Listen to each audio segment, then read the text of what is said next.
అంటే నన్ను దగ్గర నుంచి చూసిన వ్యక్తిగా మీ వాసన్న నేనెంత మొండిదాన్ని ఆయనకు తెలుసు కాబట్టి ఈమెకి నిలబెట్టాలా, ఈమె దీనికి కష్టపడగలుగుతాడని చెప్పి ఆయన బేరీ చేసుకొని నిలబెట్టినాడు. కానీ ఏ రోజే కానీ నేను ఈ ఆలోచన చేసిన దాన్ని కాదు.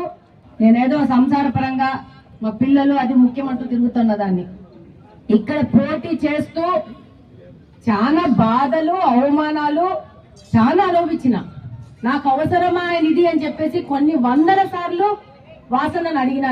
నాకు అవసరమా ఇది, నేను ఇది ఫేస్ చేయాల్సిన అవసరం ఉందా, నేను రెడ్డప్ప గారి మాధవిరెడ్డిని నాకు అవసరమా ఇదంతా అనేసి. ఈ రోజు మనం గెలిచినా కూడా ఇంకా ఈ ఆటవిక జంతువుల ఆగడాలు ఇంకా ఏం తగ్గల. కఠినంగా ప్రతి ఒక్కరు, ఎందుకంటే ప్రతి ఒక్కరి ఇంట్లో ఆడబ